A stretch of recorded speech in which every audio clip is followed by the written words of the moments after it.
while philosophy without religion is mental speculation. The ultimate goal is Krishna, because the philosophers who are also sincerely searching after the absolute truth come in the end in Krishna consciousness. This is also explained in the Bhagavad Gita. The whole process is to understand the real position of the self in relation to the super self. The indirect process is philosophical speculation, by which gradually one may come to the point of Krishna consciousness. And the other process is directly connecting everything with Krishna in Krishna consciousness. Of these two, the path of Krishna consciousness is better because it does not depend on purifying the senses by a philosophical process. Krishna consciousness is itself the purifying process, and by the direct method of devotion service, it is simultaneously easy and sublime.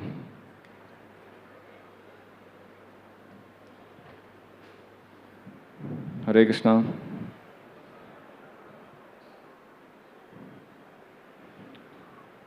So we are continuing the discussion on the third chapter. Krishna is talking about two methods, Karma Yoga and Sankhya Yoga. He uses the term Sankhya Yoga, Karma Yoga and Jnana Yoga.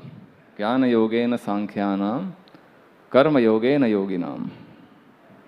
So these two terms are used differently. Sometimes Karma Yoga is called Buddhi Yoga also. And so multiple terms are used depending on the context. So what are these two terms? What is the difference between Karma Yoga and Jnana Yoga?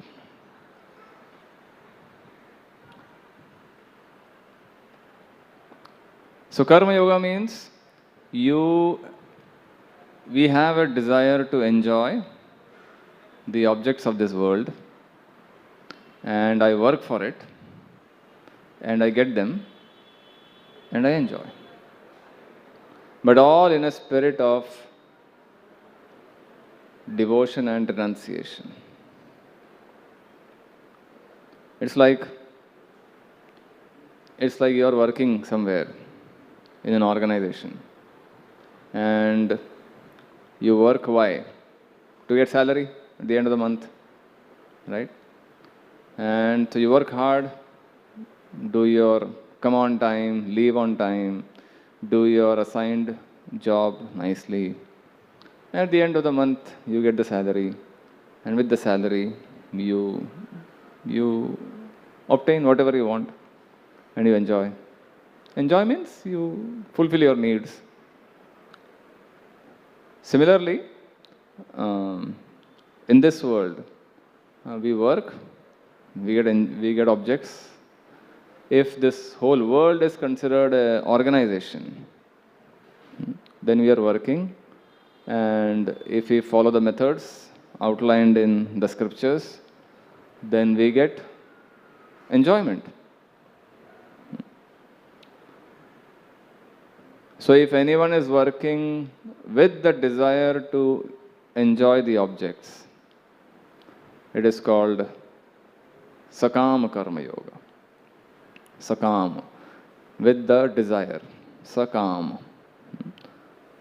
And it is called Karma Yoga because we are following the rules, as explained in the Gita and other scriptures. And especially if it is connected with, especially if it is aimed at pleasing God, pleasing Krishna, then it is called yoga. So we work in a spirit of, within the boundaries of the rules, and at the same time we want to enjoy legally. We want to enjoy as prescribed in scripture. That is called Karma Yoga. Simplified definition of Karma Yoga. So most people will fall in this category, right? We cannot work without any desire. Just imagine someone working in an organization and not expecting salary. ऐसा तो नहीं हो सकता ना? You work to get salary. And if the boss says you don't, ठीक है, आपको ज़रूरत नहीं है तो continue working, then no one will work. So most people will work to get something in return. But if it is done properly, within the rules and policies, then it is appreciated. So similarly, when we are living in this world, if we are abiding by the rules and regulations of scripture, which is like the policy manual, then if we get objects to enjoy, that is appreciated. It's nice, encouraged.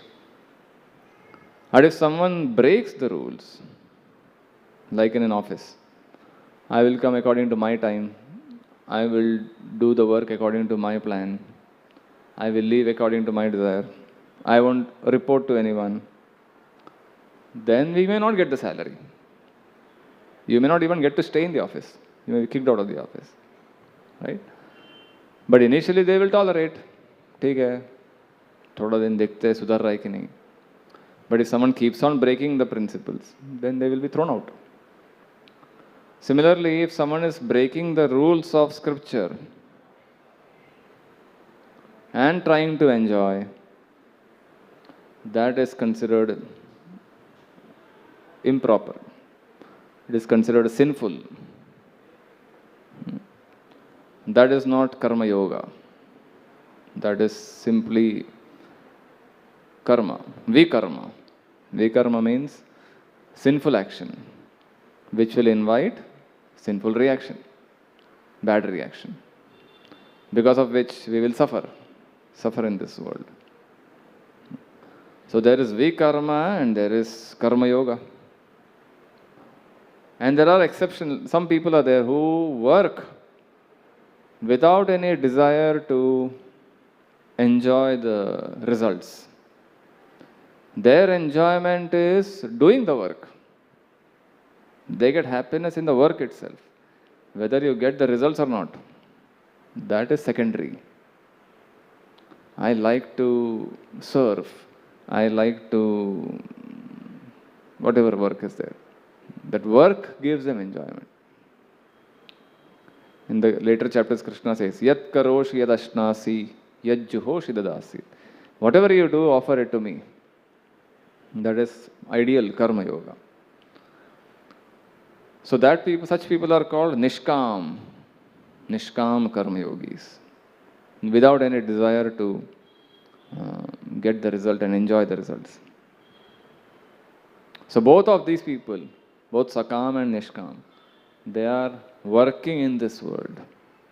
They deal with everything. They deal with people, objects, places, situations, and they live like that. And the other class of people in this verse is Jnana yogis. Jnana yogena sankhyanam, karma yogena yoginam.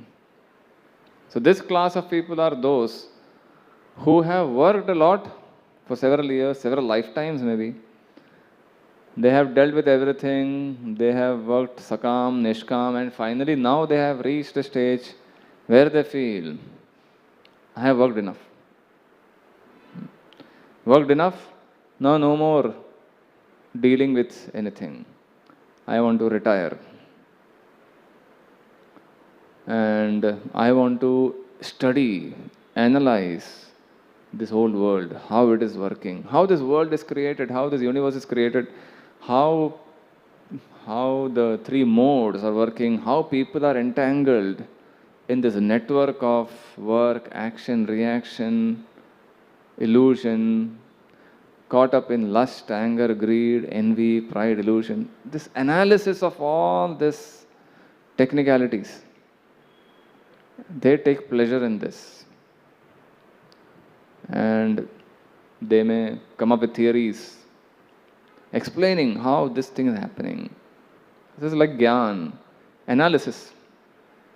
Intellectually they are working.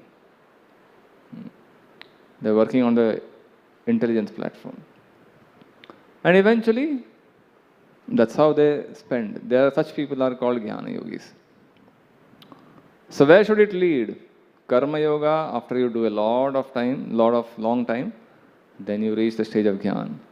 After long analysis and contemplation and discussion, if you do Jnana Yogi, what are you supposed to reach at?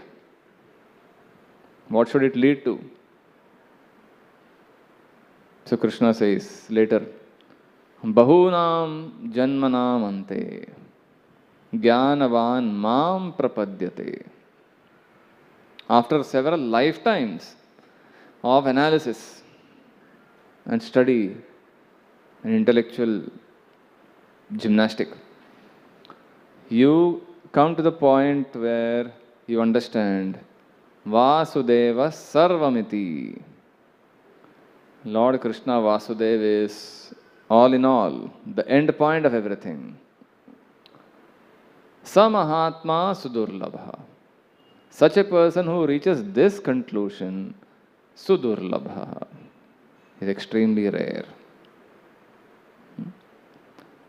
So usually when someone analyzes too much, you reach some other conclusion.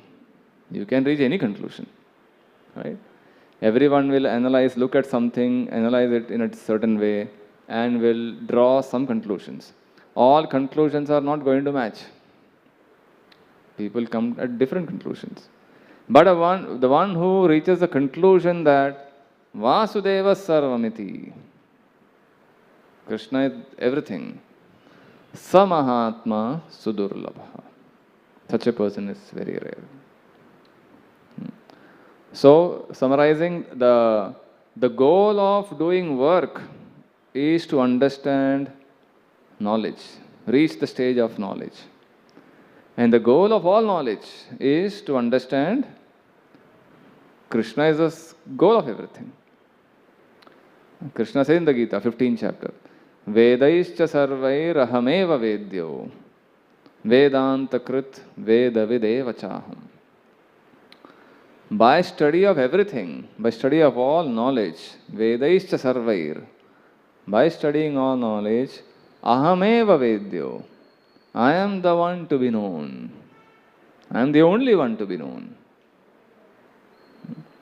So if studying everything, if by accumulating all degrees and certificates and all analysis we do, if we don't come to understand Krishna, then we have not really attained the goal of knowledge. And if we somehow understand this conclusion, then we have attained the success of knowledge. Ahameva vedyo, I am the one to be known. So this is the purpose of all Vedic literature. Vedas means the four Vedas and the Upanishads and the Puranas and the histories, Mahabharata, Ramayana, everything. All are Vedic literatures. Why so many instructions? Why such a big volume of books? You take in the material world our regular subjects. You take, say, for example, economics or medicine or maths. You take one subject, there are so many books. To study medicine, for example, there are so many branches of medicine. For every organ, you may have a book. The orthopedics and dental and cardiology and nervous system and ophthalmology and all branches. All come under medicine. So one subject has so many branches. So when it comes to understanding life and this universe and how it is working, you need volumes of books. But where does it all lead to? What is the purpose of all medicine? To keep one healthy, right? To remove ailments and diseases and to keep us healthy. That is the whole purpose of studying medicine. If after studying medicine the doctor is unable to treat, that means kuch to gadbad hai. Similarly, if after studying all this, so many books of knowledge, if we don't come to this conclusion that I am supposed to surrender my life, Bahunam janmanam ante jnanavan mam prapadyate. Krishna says, a jnani, a person who has acquired knowledge, mam prapadyate, surrenders unto me in devotion. But if that doesn't happen, that means he is not really a jnani, or at least he has not understood the goal of jnana. Samahatma sudurlabha. So every knowledge has an end, has a purpose. Knowledge is not simply to accumulate knowledge. I keep on reading books after books after book and load my brain with knowledge. But the knowledge has to have an end, a goal. In Sanskrit it is called Vedanta. Veda is knowledge, Vedanta is the end of knowledge. The knowledge has to have an end. It doesn't go infinitely. Keep on studying. So Vedanta Krit, Veda Videva Chaham. Krishna says, I am the purpose of studying any knowledge, and I am the end of knowledge, and I am the compiler of all knowledge. So if in our study of any literature, if we are unable to recognize the divinity, if you are unable to perceive Krishna in our studies, then we are missing something. At least if we don't perceive Krishna in the study process, at least in the end, we should reach that conclusion. So it's like big maze, jungle maze hai wo pura. Kahin pe bhi le jayega wo humko. Therefore, we need a teacher who can direct us. Okay, not this, straight, right, take left. Finally, the goal has to be reached. One may reach the goal in a few days, few weeks, few years, or millions of lifetimes, depending on how you get lost, whether you get lost or not. So there are so many theories, so many philosophers, so many ideologies, each one presenting a certain conclusion. If those conclusions are not gradually leading us to the ultimate conclusion, Vasudeva Sarvamiti, then these conclusions are misleading. They are distractions. Therefore, Krishna says, ultimately I am the one to be known. And such a person is extremely rare. One who has understood, factually, understood Krishna and surrendered his life to Krishna in devotion. People may claim, I know Krishna, but their knowledge of Krishna is theoretical. Really, if someone understands who Krishna is, will be inspired to surrender his life to Krishna and serve Krishna with devotion. That's the test of knowing Krishna. Otherwise, you can download information from YouTube and video, internet and then say, no, I know Krishna. It has to translate into surrendering to Krishna. So there are so many examples where people from all walks of life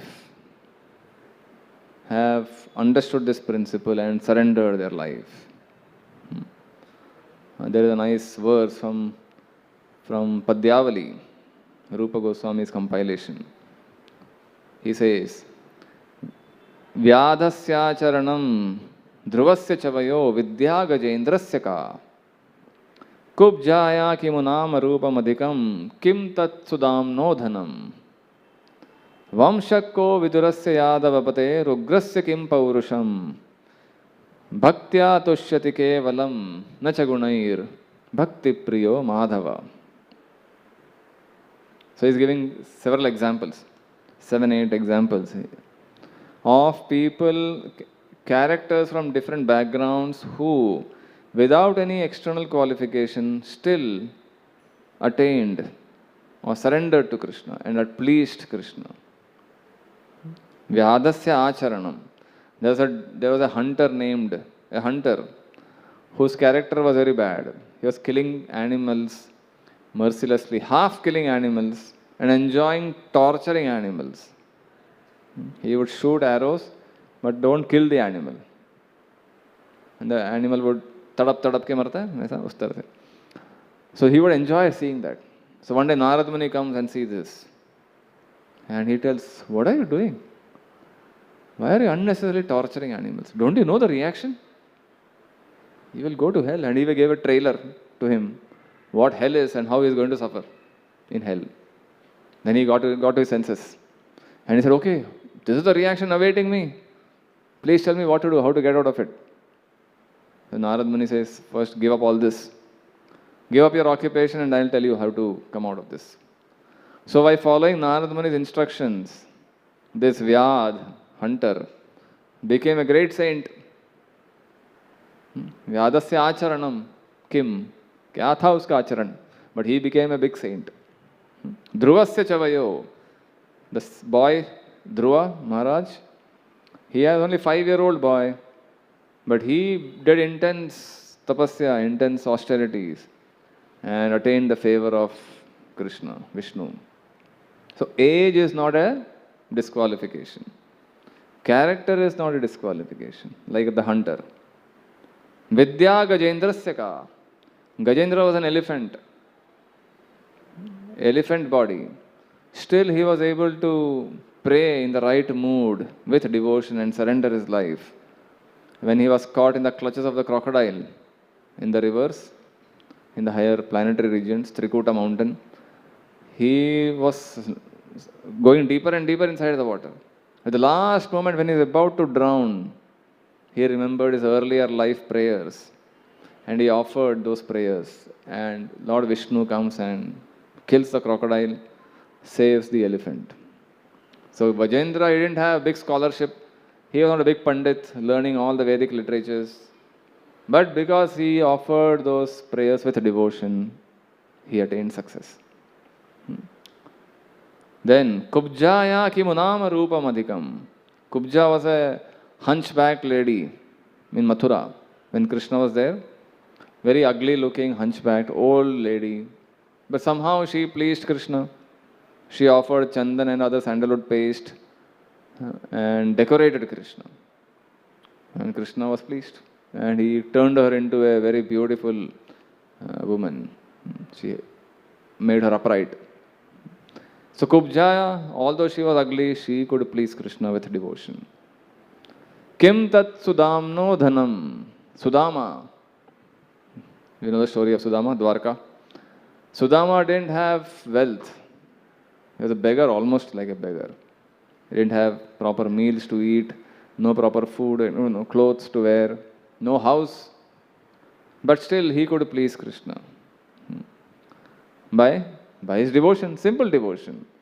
Sudama carried those poha, sukha poha leke gaya tha wo. And he offered to Krishna with devotion. And Krishna is the king of Dwarka. A beggar offering poha to the king, that is astonishing. But because he had devotion, Krishna accepted it and reciprocated. So even without wealth, financial backing, he could please Krishna. Vamshako vidurasya yadava pater ugrasya kim paurusham. Vidura was born in a lower caste family. Vamshako, he didn't have a respectable family background. But still, he was able to please Krishna. Krishna visited his place for lunch. He rejected Duryodhana's offer when he went as a peace messenger. And he instead chose to go to Vidura's house for lunch. And Vidura didn't have any elaborate feast. He offered simple fruits and other items. And he pleased Krishna. Ugrasya kim paurusham. Ugrasen was an old man. But he was the one who was officially the king of Dwarka. Not because he was very powerful or very chivalrous, but because he was a devotee. Krishna said, okay, you rule and I will offer respect to you. So Krishna would come and report to Ugrasen the affairs of the state. And the last line says, Bhaktya tushyati kevalam nacha gunair bhakti priyo madhavaha. So in all these cases, what is the common element? Bhaktya tushyati kevalam nacha gunair. Not by external qualifications of maybe your birth, your financial status, your form, beauty, your age, your knowledge. your birth, family background, these are all external. These are not the ones going to impress Krishna. You cannot impress Krishna by your external possessions. But what impresses Krishna, what pleases Krishna is bhaktya tushyati kevalam nacha gunair bhakti priyo madhavaha. Madhava, Krishna is pleased by bhakti, by devotion. So in this way, there are so many examples given in the scriptures. So Prabhupada also in this verse, Jnana yogena sankhyanam karma yogena yoginam. Karma yoga, he translates it as devotion, devotional service. Now, usually you would translate bhakti yoga as devotional service. But karma yoga, Prabhupada calls it devotional service. Because karma yoga in its perfected form is devotional activity. Karma yoga, when you do it ritualistically, mechanically, then it is karma yoga. But when you do it with devotion, like Arjun did, Arjun was fighting, doing karma, his karma of Kshatriya, but he was doing it to please Krishna. Therefore, that karma becomes an act of devotion. If we do karma without that devotion, out of duty, okay, I need to please Krishna, therefore I am working. I may not have the devotion, but I am doing it. Then it becomes karma yoga. But when the devotion is there naturally, and that act is as good as bhakti yoga.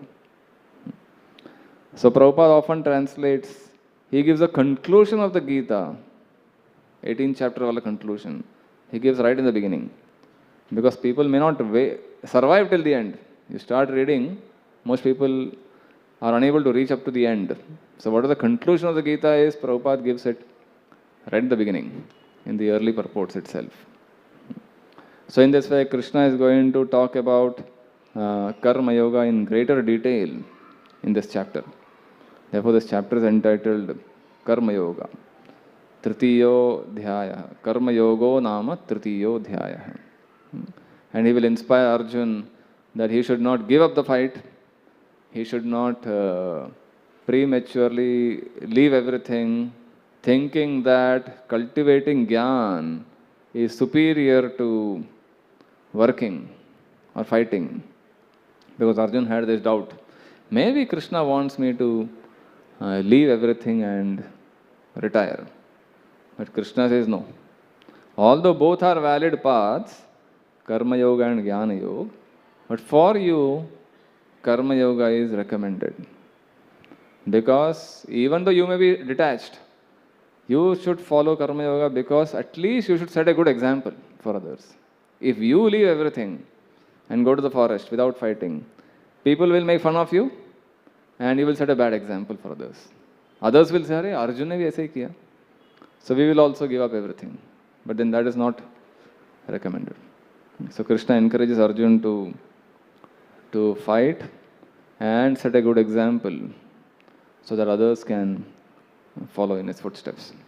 As a king, yad yad acharati shreshthas tattadeveta rojana. A general people will follow what the leaders do. The leaders set a bad example. The whole society will follow that bad example. But if the one leader is there setting a good example, then that becomes the standard for all others. So in this way, Krishna summarizes Karma Yoga in this chapter. So we'll stop here and we will do Kirtan. Thank you very much. Hare Krishna.